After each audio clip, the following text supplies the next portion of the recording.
In this video, I'm reviewing the ActBest Skywing Folding Electric Bike, which is ActBest's mini e-bike with an affordable price that should appeal to many riders.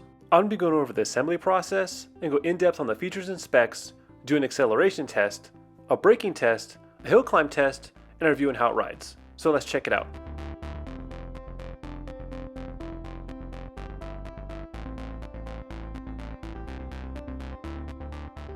The bike comes in a pretty standard bicycle shipping box, but it is pretty heavy, so make sure to be careful when moving, and if possible, have someone help you move it. After opening, the bike was assembled about 85%. All you have to do is remove all the packing foam and zip ties, install the front wheel, handlebars, seat, front light, and the pedals. Include in the box with the necessary tools and instruction manual. The whole process only took me about 20 minutes, with most of my time being spent cutting off the zip ties and installing the front wheel and aligning the front brake caliper. This is a pretty easy bike to put together, with the hardest part being aligning the front caliper, but most people should be able to put together pretty easily. When I went through the bike, all the bolts were tight, and it powered up no problem.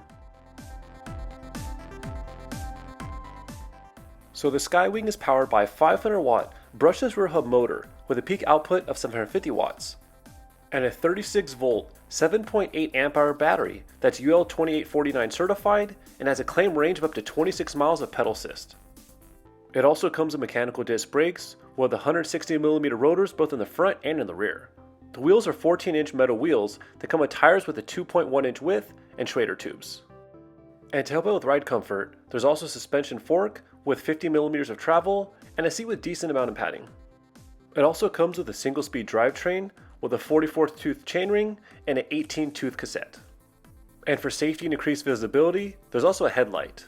The dashboard has a very simple and clean display design that shows your battery level. And on the left side of the bars are the buttons to activate both the headlight and the horn. The bike has an overall length of 49.2 inches, a wheelbase of 36.2 inches, a handlebar height of 43.3 inches, a handlebar width of 24.25 inches, a minimum seat height of about 28.5 inches, a maximum seat height of about 35.5 inches. It weighs 54 pounds, has a load capacity of 220 pounds, and to fold the Skywing, all you have to do is fold in the pedals and then fold the handlebars.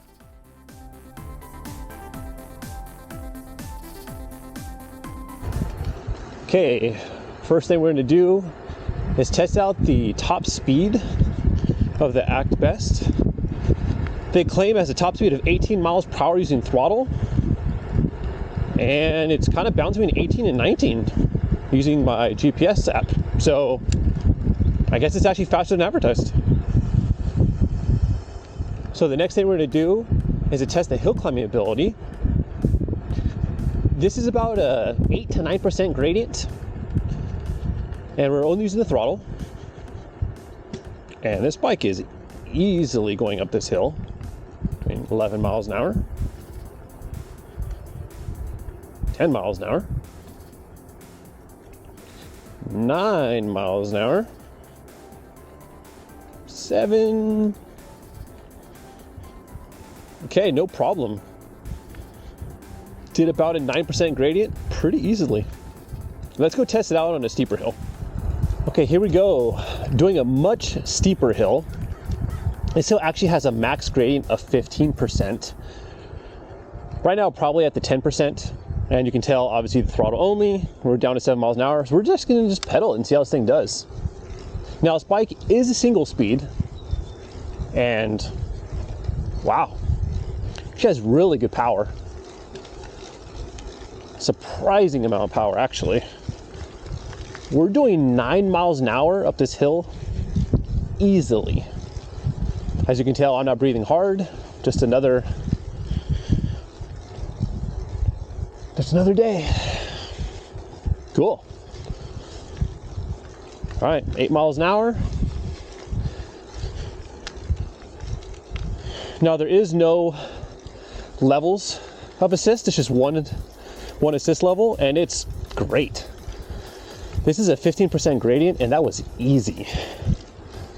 So easy. Slow it down so we don't get ran over. Wow, that was shocking. This thing has an immense amount of power for its size. Okay, here we go. Gonna do the acceleration test to the top speed of 18 miles per hour using only the throttle. Let's see what happens. Ready? And go. Whoa. 5, 10, 15.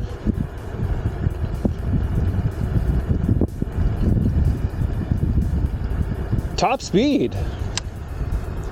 Wow, that was actually pretty impressive. And there was a slight wheelie going off the line. So very short wheelbase. So just be careful when you take off on this bike. So for the final results, the Skywing went 0 to 5 miles per hour in 2.5 seconds, 0 to 10 in 4.5 seconds, 0 to 15 in 9.5 seconds, and to the top speed of 18 in 16.6 seconds. So this bike actually accelerated pretty well up to 15 miles per hour, but then it does lose some steam up to 18. For its size, it does have pretty good power. Just watch out for those little wheelies off the line. Next, I want to test out the braking distance from two different speeds. First was from 8 miles per hour, which is the legal bike speed limit on a beach boardwalk, which the bike did in 7 feet. And last was braking from the recommended cruising speed of 15 miles per hour, which the bike did in 18.5 feet. Now I do have to say, I was pleasantly surprised with the braking power of the Skywing. The brakes are more powerful than they look.